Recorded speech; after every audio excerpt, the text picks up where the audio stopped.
everybody, and welcome to another edition, the final episode of the year 2020, episode number 35 of the Lab Epstein Hitting Podcast. And joining me as always, my friend, co-host, former coach, mentor, professional evaluator, successful business owner, and a wino, Jake Epstein. I guess there was an ad lib to it this week, huh? Yeah, I think in the new year is going to be a new little ad lib line every episode. Every episode, yeah. Why no? That's a good one. That's a real role model. Adjective we put in there about myself. Yeah. Role model hitting coach. But it is, it's we're taping this on Monday morning, so definitely would never have wine on a morning for that, or a Monday for that matter. No. That's a weekend only treat. Only because it's a holiday week. Yes, that's the only reason. That's very true. And you celebrate both Hanukkah and Christmas, so it's appropriate. Yes, sir. Although we're in between now, so Hanukkah just ended, I think, a night or two ago. Right. So now we're in. I don't even know. I'll find something. Mm-hmm. I'll find some other religion that we can, take part in this week, so that we can take it easy, right? So we can stay on vacation. Yeah, It's good. You have ice in that wine, by the way? No, I do not have ice. Do you have anything against people who have ice in their wine? Yeah, I don't judge. I'm not a judgy person. I think if someone put ice in red wine, then that could deserve an open-handed slap. Okay. Ice in a maybe a rosé or something in the summer. I think I could be tolerant of that. So I dated a girl once who would drink wine with white wine with ice. Okay. Yeah, I feel like it waters Florida, it down. Right? It's hot. Well, she wasn't. She wasn't from Florida. She was from. Oh, she wasn't. Philadelphia, but okay. Yeah, it would. Mm-hmm. Yeah, I don't know. I'm not a. I personally, I wouldn't do that. To the winemaker. It's kind of like putting A1 sauce, on a steak at a really nice steak place. I'd feel like that's the chef wouldn't appreciate that. Yeah. And if you're going to do that, why not just do it? Just grill yourself. That's right. Yeah. That's right. Put a bad piece of meat on. You're not going to Burns and putting A1 sauce on your steak at Burns. What is Burns? I don't think Burns. Yeah. Isn't Burns? It's your hometown. Oh no, your hometown. Tampa, right? Mm-hmm. Burns Steakhouse. It's like legendary. Not in Tampa. Maybe in Maybe you might want to Google. Well, I've never heard of Burns. Steakhouse is like. Kaya, have you heard of Burns? Have heard of Burns? It's my dog. It's in Tampa. It's in Tampa. It's like from the 50s or something. I went there when I was with the Stance Doctor years ago. I went there with Steve and his business partner. You went there with Steve recently?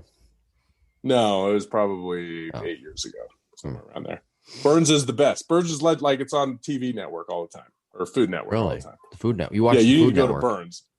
Well, probably I've seen it before, but Burns is like no joke. One of the top steakhouses in the country. Their wine cellar is crazy, and I think they have like their own dessert wing. Like it's a whole. I remember getting a tour there. Oh yeah, it has all kinds of stuff. They have like caves where they store their wine. The dessert area is like there's like 50 people making desserts at one time. It's gorgeous. Yes, it's expensive. Yeah. Wow. Okay. Maybe I'll have to go. It's you bring your girl from Philly down with the ice cube wine and go to Burns. I can't bring her down.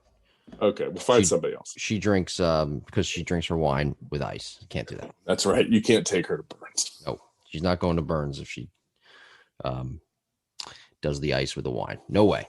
By the way, we're doing a mechanical breakdown series. Now that we've lost every listener with our first segment there, talking about wine.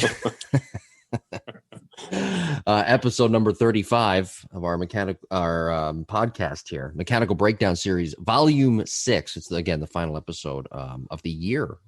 8 months we've done the podcast, 35 episodes, and then we've got more to come in the new year. I'm not going to spoil the new subjects, by the way, the new topics for the new year. Good. Because I have a whole list ready to go. Especially, too, when we get closer to spring training and the college baseball season. The SEC put in some framework yesterday or actually may have been the ACC, for a college baseball 62-game season. Nice. Yes. I have not seen that yet. Yeah, I saw that, read that on Twitter. Take that for what it's worth.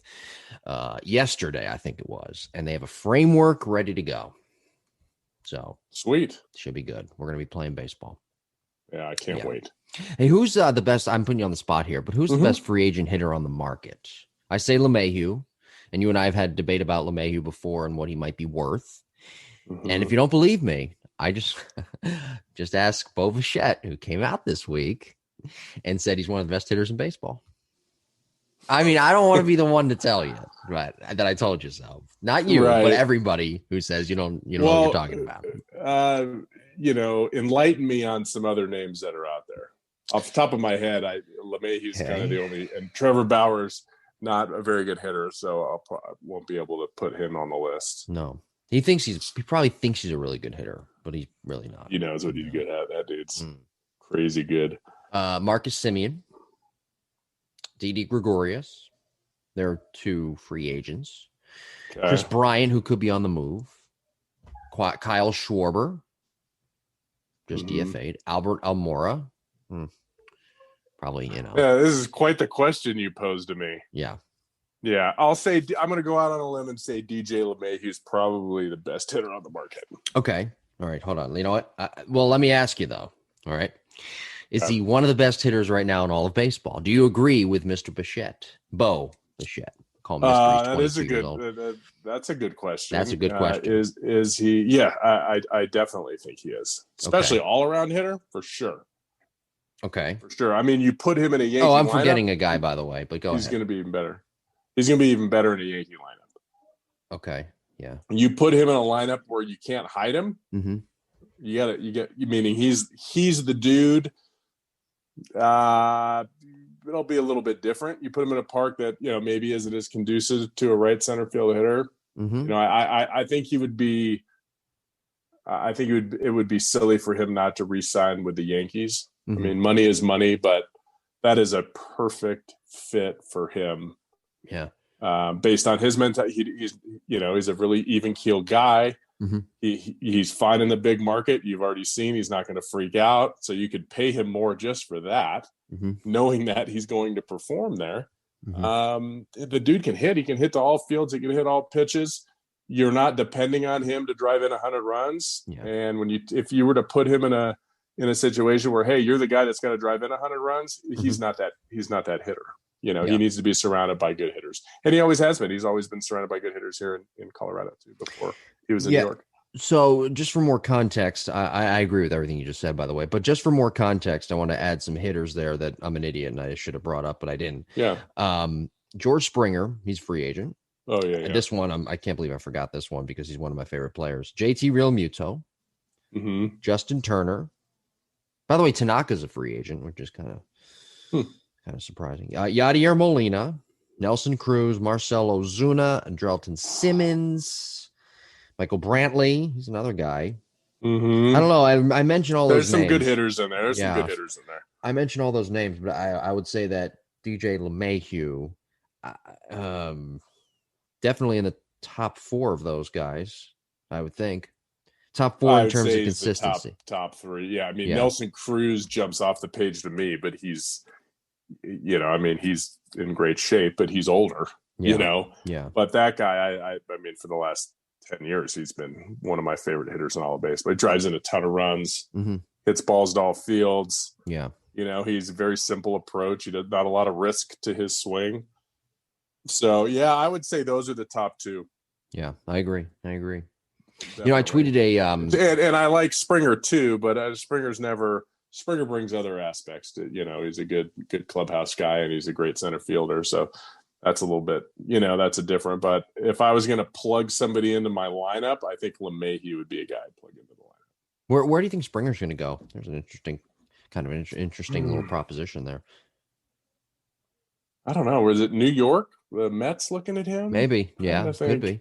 Steve Cohen is ready to spend a lot of money. Yeah. Yeah. Yeah, I don't know. It's been so with the winter meetings being like somewhat virtual and the GM meetings being all hush hush. There's just not a lot of news out there. Yeah, it's weird. Yeah. I tweeted a great baseball quotes excerpt earlier this week at Jim Tara on Twitter, by the way, for those who don't follow. And it was a quote from Edgar Martinez, and Edgar went on to say, learn to control. You've probably heard this before, by the way. Learn to control your emotions or they will control you. And I always draw a parallel to the game being so slow for some guys that in their head, they literally can take one pitch at a time. And it's a great lesson for younger kids as well that I'm sure you teach too, from kids ages 8 to, I mean, geez, sometimes even college hitters, because the game sometimes speeds up for them. You know, it's amazing how, you know, I've had some good conversations with people about just that, you know, how many great hitters there are in a cage and how that changes when stress comes in, you know, and all of a sudden you'll see metrics change too. You'll see exit velocity change just because there's stress and there's fear. And I saw my dad last week, and, you know, he always makes the comment, you got to be able to stand at home plate with no clothes on and be like, hey, this is me. Yeah. Take it or leave it. Like, this is all I got. And not worry what other people think. Yeah. And he said that's what makes great hitters. And we were also talking about, you know, like my job is to get the most out of a player and to teach them the proper mechanics and fundamentals and swing plane and maximizing what they have. And I teach players that have very similar swings, and I teach them the same way. And it's like, why does this kid that is, you know, 165 pounds and this other kid that's 175 pounds or whatever, why does this kid that's 165 pounds, they're the same size, they're the same age, their mechanics look very, very similar. Yeah. Why does this kid create so much more bat speed? Why does he hit the ball 100 miles an hour? The other kid hits it, you know, 88 miles an hour off the bat. And some people are just special. Some people are just, they have quick twitch muscles.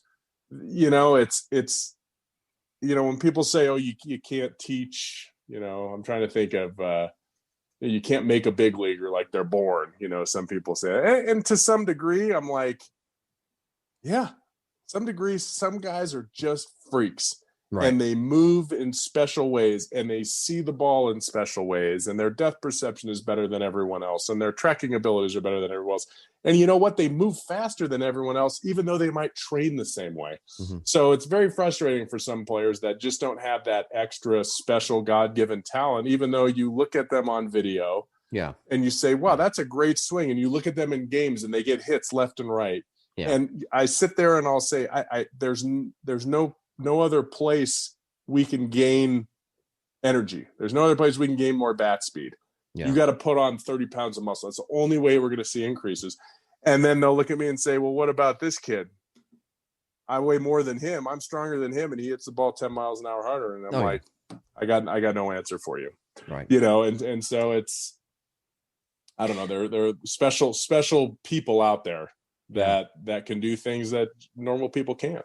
Well, let me counterpoint to that. What about, we talked a couple of weeks ago about Pete Rose and his swing. We did a mechanical breakdown series. You can check that out in the archives. And guys like Dustin Pedroia, for example, not the most gifted guy. I mean, you can make the argument too with Pete Rose. Pete Rose was not the most gifted. I mean, maybe he had the best hand-eye coordination for his time. But Dustin Pedroia, again, they all have, but every major leaguer, I think every college baseball player has great hand-eye coordination. That's not a make or break to me, in my opinion, for a guy who's going to make the major leagues.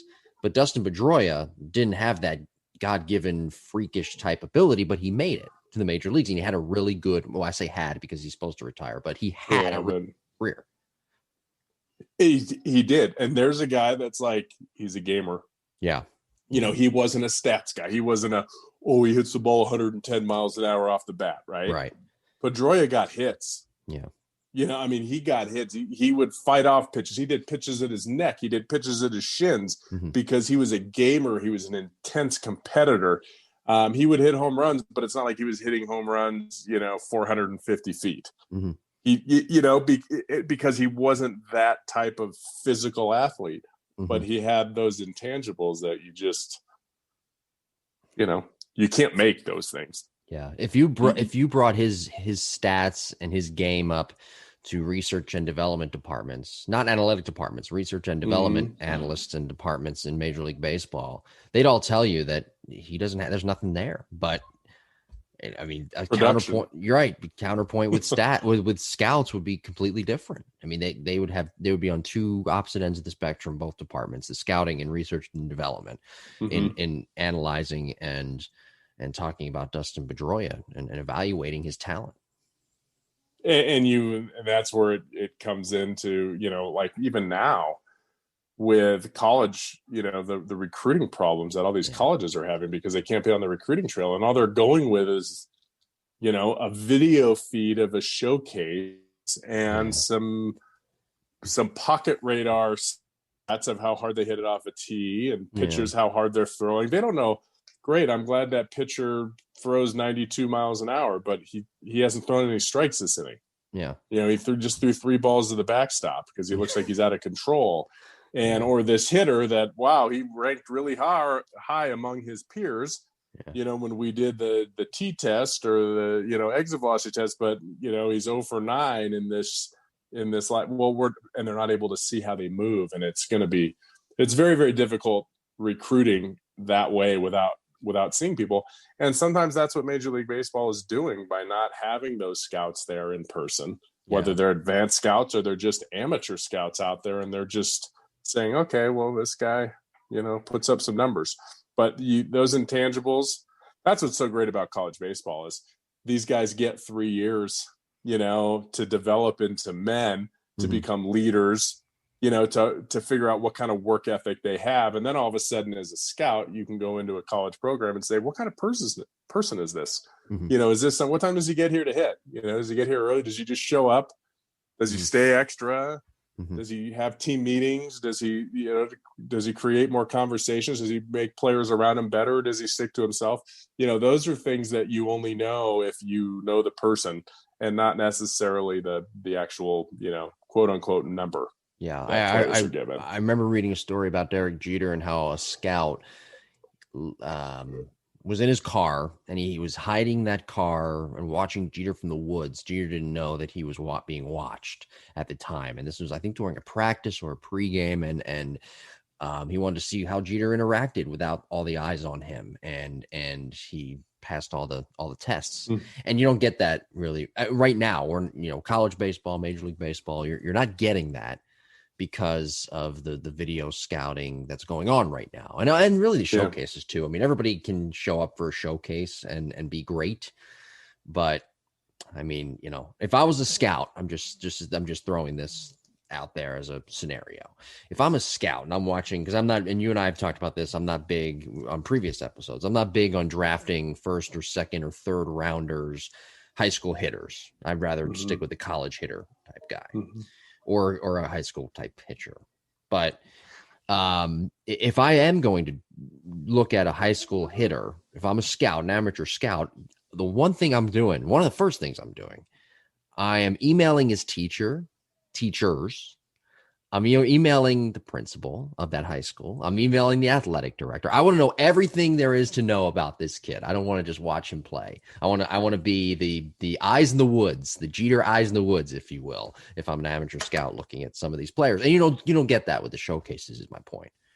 No, and there's so many players there that it's very hard to get around and see all of them. I mean, you have your top 100 amateur players that, that list comes out a little bit early and you can spend time with. Then those guys they'll come in. The scouts will always bring, their computers and you got to do the eye test and you got to do a personality test and an IQ test. And, but even those can be kind of deceptive too.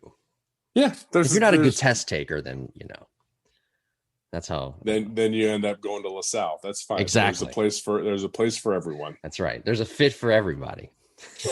That's right. That's right. And you can be a fit too, by the way, at the on the online Epstein Hitting Academy. Well, that was not a very good segue, was it? It's pretty good. It's pretty good. I'll buy it. Not one of my better ones. Anyway, the online Epstein Hitting Academy is up and running. And why? There's a question. I'm looking at the screen here. There's a question mark. Why Epstein? So I'm going to pose that to you. Why Epstein? Why the online Epstein Hitting Academy? People ask me that at certification. I tell them, I say, why are you here? Why did you fly halfway across the country to come see me? Yeah. And it's because we have a system to teach, and I always tell people, look, anybody can have video, anybody can have drills. Yes. Anyone can have, programs, but how does that program go from A to Z? And when it goes from A to Z, does it see results? And so like our certification training, like it's almost entirely word of mouth. That comes in. It's somebody went to it, they went back and they helped out their team, and then other people from the team come. And it just spreads like wildfire because it works. So the online academy is no exception. It works. I think we picked up 4 or 5 players last week. And some of them may have been from the podcast too, because I picked up a bunch. And they're doing awesome. And it's amazing some of the small moves that we're able to, I'm thinking of a player I'm working with now from Georgia, right? That I'm not close to this kid in Georgia. I've never met him. And over the last 6 weeks, he's made amazing changes. He's a pretty good hitter anyway, but now he's able to pull side balls in the air with backspin. So he totally changed his ball flight. He used to be kind of a guy that drops his barrel, a little bit and then swings up a lot and hits a ton of topspin to the pull side. So all his power is to like center field. He doesn't hit it very far to right because of what he's doing. We make these little adjustments, with the online academy, like with the voiceovers and then the different drills. And the other night he had an aha moment and sent me an email. It's like, we got it. I've never seen him hit balls like this on that ball flight. It was amazing. And they've been working at it for 6 weeks. So anyway, I don't know what we were talking about, the online academy. It works. It doesn't matter if you live in Denver or Texas. Like, we can do it. I have players in Alaska. I have players in down under in Australia. And I have a player in the Netherlands. So it doesn't matter where you are. We can always get better. Well, I'm curious. Well, you know what? First, I'll ask you. I'll ask you after I do the quick plug here. So for more information, log on to EpsteinHitting.com and click on the Online Academy. Again, EpsteinHitting.com. Click on the Online Hitting Academy. When did you get those? Because we have listeners all over the country, and quite frankly, we have listeners all over the world. Yeah, we have listeners that are scoured across Georgia. So I know that for a fact.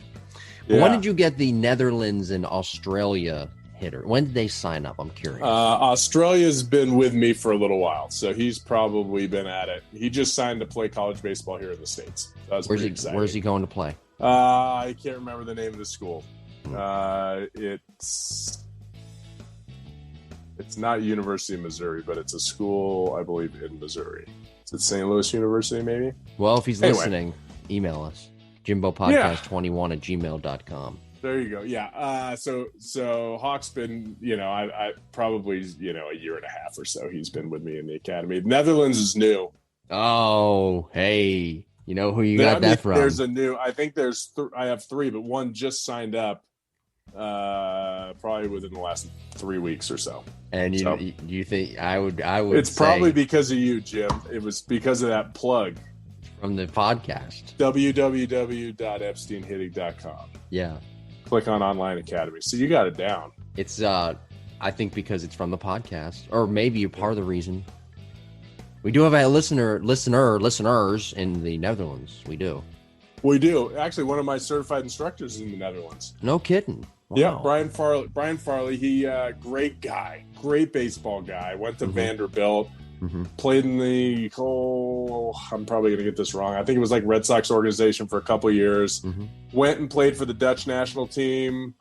Like, met his wife, who was a Dutch softball player, and he just moved there. And he lives there, and he speaks like 3 languages. His son's a stud. His son's coming to play college somewhere in the States. I can't remember. Anyway, he's a great guy, and I believe his wife actually coaches the softball national team. Really? So really good sports family, and they play good baseball in the Netherlands. Good, really good. In fact, in the World Baseball Classic, they're usually or they used to be an international. They used to be the best before major leaguers were quote unquote always in there. But they have Aruba, Curacao is part of the Dutch colonies, so they pull players kind of from all over the globe, which is pretty cool. Okay, yeah. Aruba, by the way, Aruba is kind of a hot spot for players too. I know. There's some really good players in Aruba. Yeah. All right, episode number 35, Mechanical Breakdown Series, Volume 6, talking about Khris Davis, and we're going to break down his swing here in a couple of moments. Today, December 21st, is Khris Davis' birthday. He's 33, if you can believe that. He's 33 years old. Just to give you some statistics here from Davis, who came up with the Brewers in 2013. He made his mark really with Oakland in 2016, played in 150 games that year, hit 42 home runs, 102 RBIs. He slugged .524. You and I talked about this off air, though, too, that he doesn't hit for a high average. Well, the next year in 2017, he hit 43 home runs, 110 RBIs. And then in 2018, 48 home runs, 123 RBIs, 549 slugging percentage. Those are career highs. He led the league in home runs, the American League in home runs in 2018. Actually, Louis, let me look. Hold on. I may be wrong on that one. Let me just double check there. How many RBIs again did he have in those? So 48 home runs in 2018. He led the league in 2018 in that category. 123 RBIs in 2018. I know I'm giving all these stats here for the listeners, but 123 RBIs in 2018. That was in the top 10, and he finished in the top 10 in slugging as well. And you alluded to it last week at the end of the show, and we do have a listener question, by the way, we'll get to at the end about Khris Davis, but he's a guy who steps in the bucket, but he generates a ton of torque. Am I right about that? Yeah. No, you're absolutely right. And we'll take a look, on the video. So when you log in, you can go to usually the Epstein Hitting Facebook page. I'll have this link that'll take you to the YouTube page, which has all these analysis that you can go through. Yeah. So are you ready to go through this, or are we still going to talk stat? How many strikeouts did he have those years? Because this is like a really good conversation to have with players. Sure. Okay. So we'll go through the strikeouts here from 2014 in 140. I'm saying the games because it adds a little more context. 144 games, 122 strikeouts. The next year in 2015, 121 games played, 122 strikeouts. 166 strikeouts in 150 games in 2016 with Oakland. In 2017, 153 games, 195 strikeouts. That was a career high. 2018, 151 games, 175 strikeouts. 2019, 133 games, 146 strikeouts. Last year, 30 games, 26 strikeouts. His numbers, by the way, started to dip too. He only hit 23 home runs in 2019 in 133 games. So something was awry there. Something was going wrong. But to your point about the strikeouts, he's always been high power, high slugging. How many? So the year he had, we'll take an average year. What was an average year? He had 150 strikeouts or something, right? So his career high 2017 195. Right. So I'd say on average. And how many at bats? So good question. 566. 566. And that again was in 2017. So 566 at bats. Actually, the at bats add more context in the game. So 566 at bats. Well, it depends on if that included walks, because he walks a ton too. No, I'm just including at bats. I'm not including plate appearances. Okay. 652 plate appearances in 2017, where he struck out 195 times. Okay. Yeah. So it's, little less than one in every three times up, which is pretty high. I mean, 1 in 3 is pretty high. He's a little bit not worse than that. But who cares, right? I mean, when you really think about this, when you're putting up those kind of numbers, and numbers that I'm talking about are RBIs. Like, I don't care what. I mean, it's great that he hits a lot of home runs. It would be good to see what kind of RBIs he hits late in games, or what kind of RBIs he hits to put runners ahead. Because sometimes there's a lot of guys that get a lot of weak RBIs in the 7th, 8th inning on really bad teams that they're not in the games. But for a guy that drives and runs, I wouldn't care that a guy strikes out that much. He's not my number 3 hitter. He's not going to kill an inning. he's gonna drive in runs. So anyway, let's go ahead and break this thing down. I'm gonna try to put you on speaker. And we're doing, for the audience, we're doing 2 videos, one overhead. Am I right? One overhead, which is my favorite, and yes, and a side view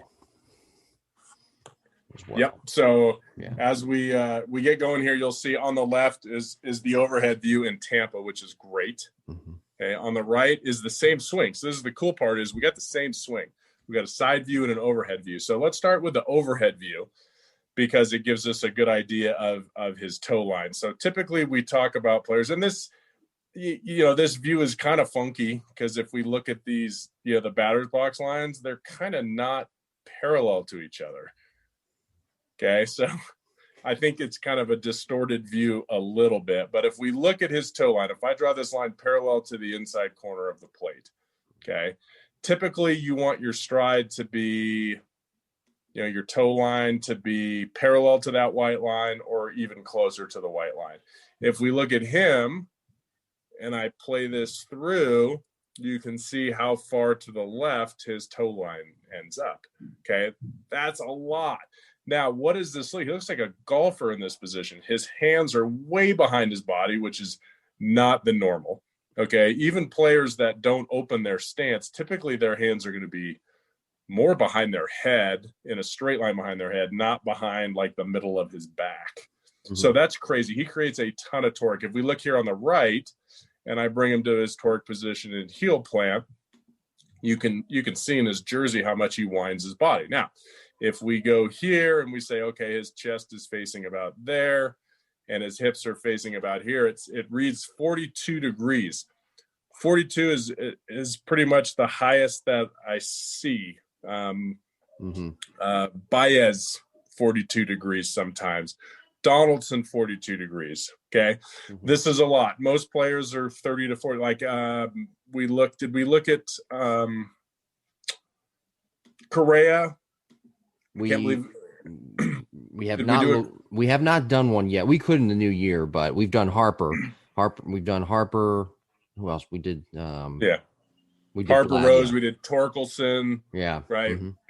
Anyway, no one's been this much. So there's only a handful of guys that are above 40. But somebody like Correa is like 30 degrees. That's 12 degrees less than this. Okay. So this is a ton of torque. Now, if his toe line, if he didn't step that far open, would he create this much torque? Some guys can, because torque is not about your feet, it's about your hip line. So a lot of guys that have, good hips can create 40 degrees of torque without stepping in the bucket, so to speak, without stepping left. Now, maybe he has mobility issues, maybe he has flexibility issues that don't allow him to do that, and this is his way of doing that. So if you're a pitcher, you're like, I'm just going to throw the ball here. Right, I'm going to throw it on the outside third of the plate, quarter of the plate. There's no way he's going to be able to cover this. And what does he do? This pitch obviously is a mistake, and it ends up right down the middle. It's actually middle in, and he crushes it towards center field.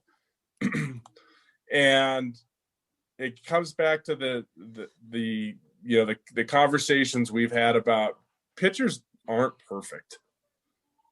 Because really, you're getting, here's the end of his bat right here. Like the end of his bat isn't even covering that outside pitch. Now, on outside pitches, he'll let his hands go away from him more to try to cover it. But, this is a pitch. This is like the worst place you could possibly throw him as a pitcher is one ball in. Yeah. Let's see how high it is. If we look at the other swing on the right, it's at the thighs. Amazing. So not only is it somewhat in, he's somewhat deep on it. He hits it, at his front knee. That's why he hit it towards center field, right? He didn't pull this ball is because he was kind of late on a pitch that was, middle in. But if you look at the rest of the swing, so if we look at the right here and we really break this thing down, he gets to a great torque position. We talk about where your hands should be at launch. So at heel plant, the top of his top hands about his ear, bottom of his ear, at his cheek. As he goes to rotate, let's see what his head does. So we'll draw that line on top of his head and in front of his helmet. So that doesn't move much. No, it moves late. So, as he really rotates back behind it. Yeah. Probably because he was late on this fastball that was, right down the middle.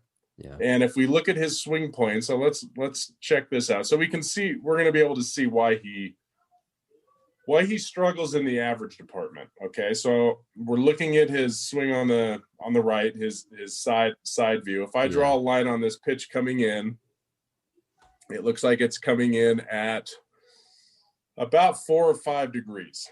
Okay. But if we look at his barrel, when it's over his back calf, it's below that green line. I'm just drawing these circles right where the barrel is, so you can see he's underneath. Mm-hmm. Now he's starting to come back to that line. He hits this one about perfect. Okay, and now his barrel's starting to move up a little bit. More than the pitch. Okay, so what this leads to is, he's under. If he's under back here, he's going to consistently hit the bottom of the ball when he's late or miss it. So he fouls off a lot of good pitches. The problem is if he's early, and this isn't that early, but if he hits it out here by his front foot, he's actually over that line. So he's going to topspin balls to the pull side. And that just doesn't work for him. So when you have a swing that does this, okay, when you have a swing that goes underneath the pitch plane quite a bit, it has to come back up to the pitch plane. And typically when it comes back up too steep or steeper. So what you'll have is a guy that hits a lot of home runs to center and right center. And when he hits balls out in front, he's probably going to top them. Now, not all the time, but that's going to be, I bet if we pulled up a spray chart with Khris Davis, we should probably do that actually to see where his home runs. I bet a lot of them were towards center and right field because that's where his barrel is on plane, right about at his front knee. It's not on plane at his front toes. Sure. So if we watch this one, we'll finish up here on the left. We'll look at this ball, the overhead view. Notice where this pitch was in. And because he hit it so deep, he actually hit it towards right center field. Okay, you can see that ball leave towards right center field. And that is kind of his swing. He hits the ball deep in the zone. He gets those hips wide open, but he keeps his hands back. He hits it deep in the zone. That's why on pitches outside, he can cover it. So the only, going back to how he's not good out in front, he's not good out in front probably because his front foot steps out. So that as that foot steps out, he's going to get further away from the plate. As you hit the ball out in front, his barrel is going to work towards his front foot, right? It's going to work to the left. And so what that means is if he's going to be successful, he's got to hit the ball deep in the zone. And he's got to, make sure he's far enough away from the plate to hit it that deep in the zone. And he's going to have good power to center and right center field. Yeah. There's one thing that, and I'm looking up his spray chart right now. I looked it up on baseballsavant.com while you were talking there. And all of his home runs, they go to all fields. I mean, it's really evenly distributed. Maybe not so much to center, but definitely left, pole to pole, left field to right field, left center to right center. So, and this was in 2018. I didn't count the last 2 years. 2019, only 23 home runs. Last year, shortened season. 2018, when he had that career year, is what I pulled up here, spray chart wise, and he hits balls to all field. He hits for power. You could argue that he had in that time period from 2015 to 18, he had maybe, as scouts would say, 80 power because he hits balls to all field. I would agree with that. Yeah. And I'm looking at the same spray chart. I don't know what year it is. The 43 home run season. Right. He actually hit, 1, 4, 6, 10, 12, 16, 19, 21, 22, 23, 24. So 24 is more than half. He hit more than half to right field, from center field over to right field. Yeah. That's amazing. Okay. I mean, he still pulls ball. Don't get me wrong. Like he still hit what I say 28. So he hit 25 from center field to left, but that's not the norm. hitting ball, like he hits a lot of balls to right center field. He hit more balls to straightaway right field than he did at straightaway left field. To me, that's crazy. Okay, for a guy that's a power hitter. Now, my dad would be really upset to see this spray chart. I'm just saying, because it says the Oakland Stadium is 367 to right field, and when he played, it was 385. Yeah. So I'm going to make sure he doesn't listen to this episode, because he'll be like, "Oh yeah, if he was playing when I played, he would have hit 28 home runs. You wouldn't have hit 43 home runs." Yeah. Big Mike. But anyway, Khris Davis, he does. I mean, I don't think I've seen that many guys hit the ball to straightaway right field as a right-handed hitter. Not right center. I mean, you see Judge hits a ton of balls to right center, but straightaway right field, that's some true power. Foul pole to foul pole power.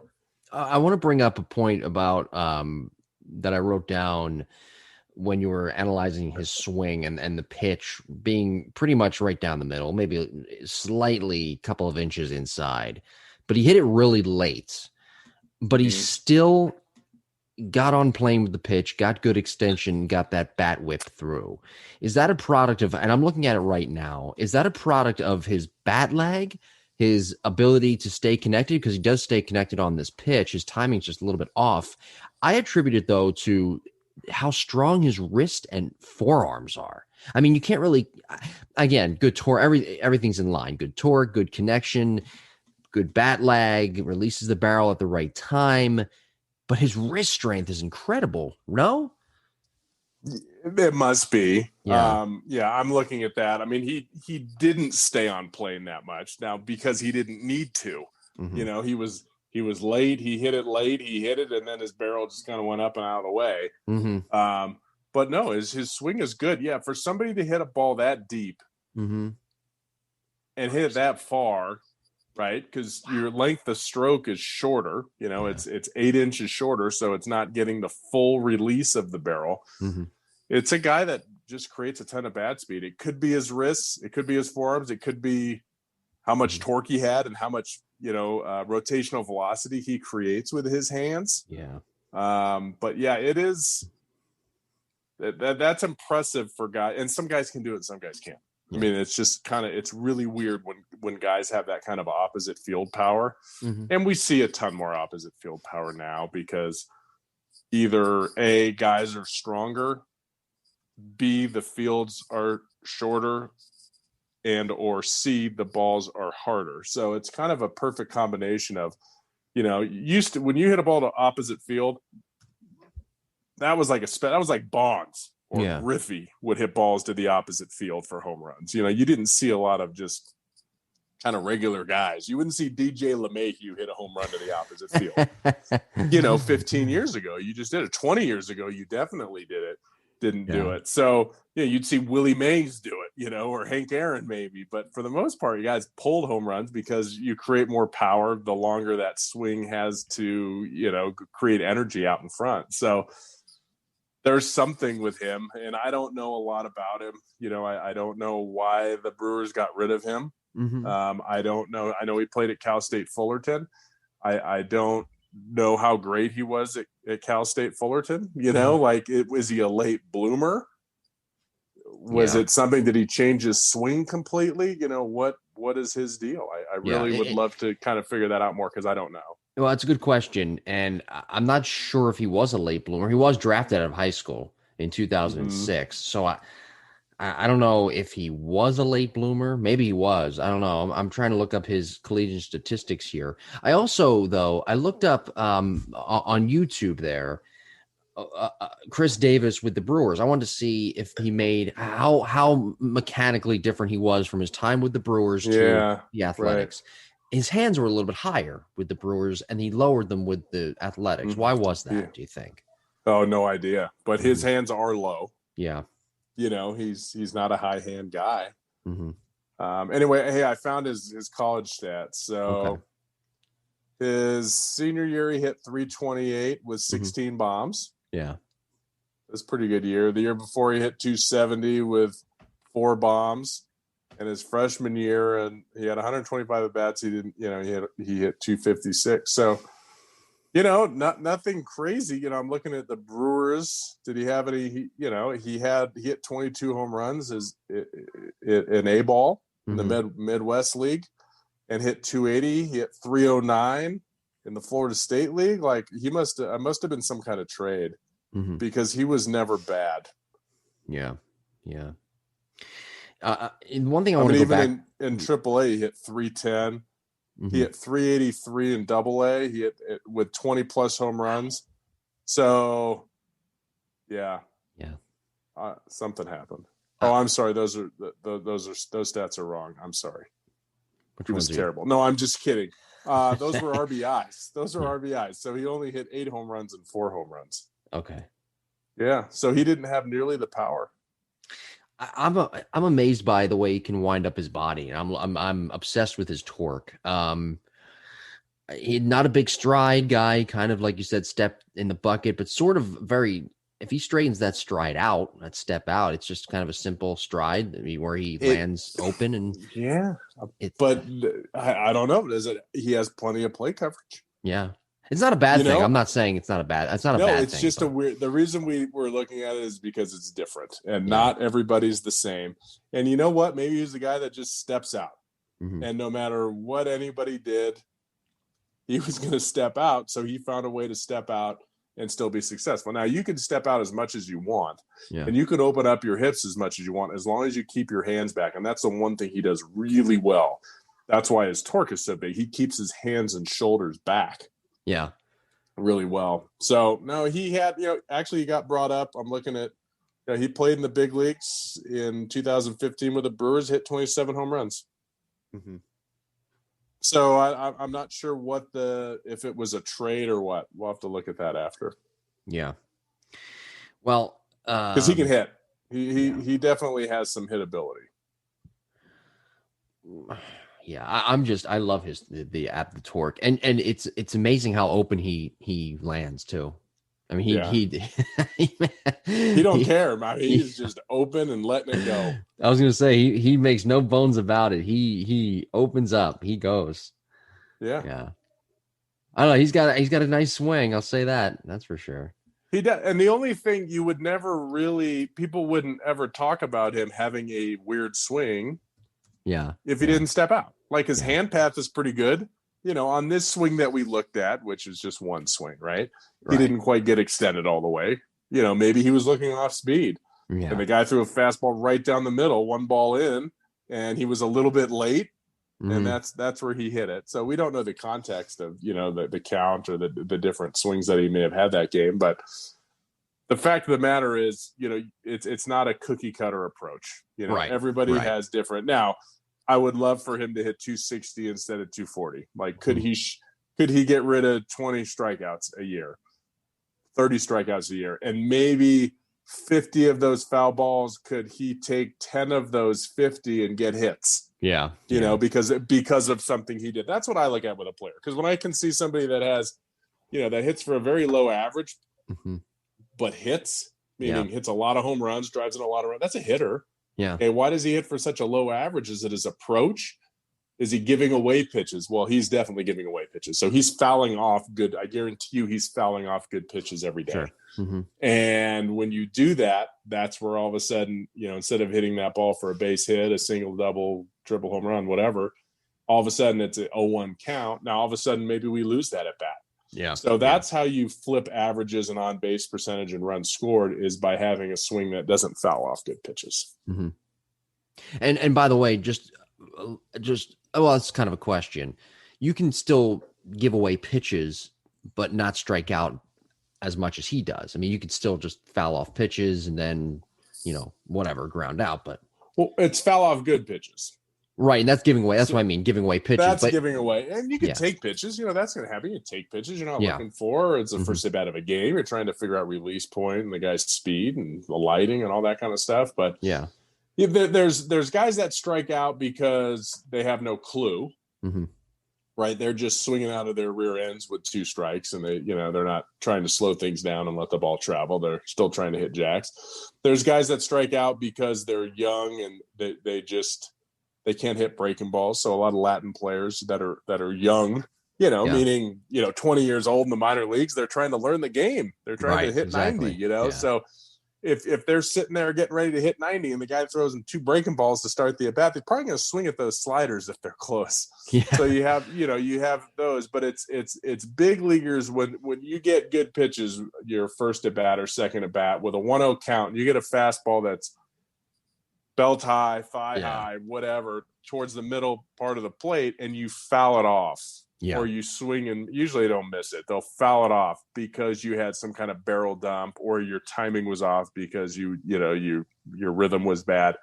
That's kind of the shame on you. I mean, hitting is really hard. Don't get me wrong, but it's amazing if you watch a game, how many, if you backtrack and go through your at bats and maybe the 15 pitches you saw during that game or the 12 pitches you saw. Which ones do you think you could hit? If you ask them right there in the game, they'll probably say like, oh, I don't know, maybe 1 or 2. Mm-hmm. And then when you play it back on video, it's like, wow, you had 5 or 6 pitches to hit. Right. And you didn't get any hits. So we need to figure something out. Is it a swing point issue? Is it a timing and rhythm issue? Is it an approach issue? Like we're looking for the wrong pitches or, the situation is too big for you. Yeah. But going back to that trade, the Brewers on February 12th, 2016, the Brewers traded Davis to Oakland for Jacob Nottingham and Bubba Derby. Who do you think won the trade?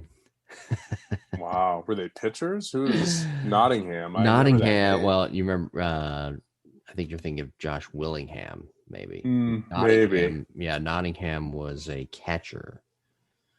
He did play briefly at the major league level with the Brewers. Oh. And Bubba Derby. Wow. Yeah. And Bubba Derby was a pitcher. He must have been was he a high draft pick or something? What's his name? Bubba Derby? Bubba Derby. Yeah. Let me see here. Let me look up. I mean, but really, because there's something there. Something went bad. Yeah, he was a 6th rounder, Bubba Derby, in 2015 in the draft. And I'm thinking, I mean, it's not like Khris Davis was running out of team control. Right, yeah. Yeah, I don't know. They must have, maybe they overthought it. One of those deals where the analytics overthought the whole process. I don't know. Right. I don't know. That's a good question. Yeah. In 2018, when he hit those 48 home runs, he had the lowest line drive percentage in all of the major leagues that year, 15.9%. Can you believe that? 2019, when he hit just 23 home runs, he swung at the highest percentage of pitches inside the strike zone of all American League batters at 82.2%. So that would go to tell you that he missed aggressive. A lot. He missed a lot of pitches that he could have really hit, and he gave away pitches, as we mentioned earlier. Yeah. But it also tells me, he's aggressive. He probably fouls a lot of balls off, like you said. Yeah. But he's not taking a lot of pitches in the strike zone. Mm-hmm. Wow. So he hit a ton of home runs. What was the first stat you told me? The first one, let me go back to it, was in 2018 when he had 48 home runs. He had the lowest line drive percentage of all major league hitters. Drive percentage. Yeah, just 15.9%, if you can believe that. Yeah. Wow. So I'd love to see what his fly ball and ground ball percentage. Does it tell you that in there? Well, that same year, it does not. Let me look it up here. Yeah, that's an interesting question. I mean, because what is a fly ball? Are they saying a fly ball is over 25 degrees or is it over 30 degrees? Over 25. Okay, so home runs, I mean, are 25 to 35 for the most part. Yeah. Well, I'm Googling it right now here. Do a quick Fangraphs overview. But he is the prototypical power hitting outfielder. He really is when you think about it. Yep. When you think of power put him hitting in the 5-hole, man. I'd love to put him in the 5-hole. You can put him in the 4-hole too, but put him in the 5-hole, he's going to drive in runs. His max exit velocity in 2016 with the Athletics was 115.9. Pretty good. Pretty good. And probably on a 10 degree line drive. Yeah. All right, so ground out to or ground ball to fly ball ratio. That's what it is on Fangraphs. But I know what you're speaking of when you say ground out to air out ratio. What year do you want? 2018? Yeah, Yes, that same 2018. year that he hit 15 line drives. Sure. His ground ball to fly ball ratio 0.72%. Does it give you the numbers? Does not. Well, actually, it does. It does. Line drive percent 15.9, as we mentioned. Ground ball percent 35.3, and then fly ball percent 48.8. Yeah. So you can see where that top spin is coming from. Yeah. Right. When he exits, when he lets the ball get a little bit deeper, he's going to get the bottom. Mm-hmm. When he's a little bit early, he's going to get the top. So what's the smallest percentage? Line drives. That's why we hit 240. Yeah. That makes sense. But again, that's fine, right? Like that's his game. The issue is you teach a 12-year-old kid to do that, right? Have a 48 whatever percent fly ball, 15%, line drive, and then the balanced ground balls. That kid doesn't play in high school. So that's the issue. You can't teach 10, 11, 12, 13, 14, 15-year-old players to have that kind of swing plane because they're not big and strong enough to have success with it. Yeah. And then what happens is their career ends. Yeah. Right. And nobody wants them. So that's a really good lesson to learn from this is, I know when we do our hit track stuff, I always try, depending on the player, but if I have a big, strong player that can't run at all, and we're taking, aggressive BP, meaning, the machine's throwing some velocity. Like I want his or her misses to be in the air. So I want 40% line drives, 40% fly balls, maybe 20% ground balls out of that player. Or if it's a 10 or 12-year-old kid, I want 60% line drives, 20% ground balls, 20% fly balls. Yeah. That's the majority of people, 60, 20, 20. And then as they mature and they get bigger or they don't get bigger, then you can adjust it from there. Yeah. All right. Well, great episode here. Our mechanical breakdown series. And don't forget to like and subscribe to the podcast for new episodes every Monday at 9 a.m. The show is available on Apple, Google, Spotify, TuneIn Radio, and the app Pandora, and our YouTube page is up and running as well. The Lab Epstein Hitting Podcast for archived episodes and clips. And be sure to follow us on social media at Jim Tara, at Epstein Hitting on both Twitter and Instagram. And you can go back in the archives and, of course, with this episode as well, and re-listen to our mechanical breakdown series and follow along with the analysis on the Epstein Hitting Facebook page. We do have a listener question here before we wrap up our final episode of the 2020 year. And this comes to us via jimbopodcast21@gmail.com. It's from Mike. He says, Jim, I heard next week's podcast is analysis of Khris Davis. And he asks, from the naked eye, it looks like Davis steps in the bucket, which we discussed a little bit earlier. But then he said, yet he closes off with his front shoulder movement. I would think he creates a lot of torque. But what does opening up in the stride like that do to his bat path? Would it make him swing up more? Happy holidays and happy new year. And that's a great question by Mike. Thank you, Mike, for that.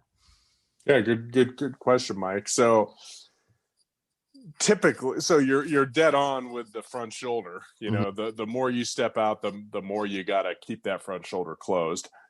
Typically when the feet work that way, the swing plane, the path is going to work that way. Your hands are going to want to work that way. So usually with an open stance, you got to let the ball get much deeper in the zone. When I shouldn't say open stance, open stride, when your front foot is further away from the plate than than the back foot. So it will make you swing to the pull side more on a short approach. So you'll run out of bat essentially and hit a lot of balls off the end of the bat if you're hitting it out in front. To compensate for that, usually guys they'll have to pre-extend a little bit. So you'll even see Khris Davis, not on these swings, but on other swings, he really reaches that left arm. Like he'll bar his left arm out to try to get to those outside pitches so that his swing isn't too compact and goes left. He's going to kind of have to reach for it. So typically you're going to want to let the ball get deeper as you do that. And you got to make sure your hands don't follow your foot. Your hands are going to have to go more towards the field of play. And that's going to help that's going to be possible if you keep that front shoulder closed longer, which he does. Well, once again, thank you, Mike, for that question. And be sure to email us your questions at jimbopodcast21@gmail.com. So this is our final episode here of the year. We've got a best of episode, our first 35 episodes, best of episode next week, Monday at 9 a.m. And then we are back in the new year, and we will let you know what the topic will be. We're going to keep it a surprise, but our first new episode of the new year will be Monday, January 4th. So we've got a little break here. Hopefully that's good. Yeah. I need the break because when I get back to Texas the day after Christmas, I got like 10 or 12 college players coming into town. Bingo. And that's like 6 hours a day of college players plus my normal 5 hours of my lab members. So I appreciate the extra week off, Jim, from the podcast. Yeah, I'm not your boss here. I'll be ripping and ready to go on the 4th. That's right. All right. Well, good stuff. And if you have any questions, concerns, be sure to email us, jimbopodcast21@gmail.com. Thanks for listening this year. And we'll talk to you next year, 2021, with brand new episodes. Take care.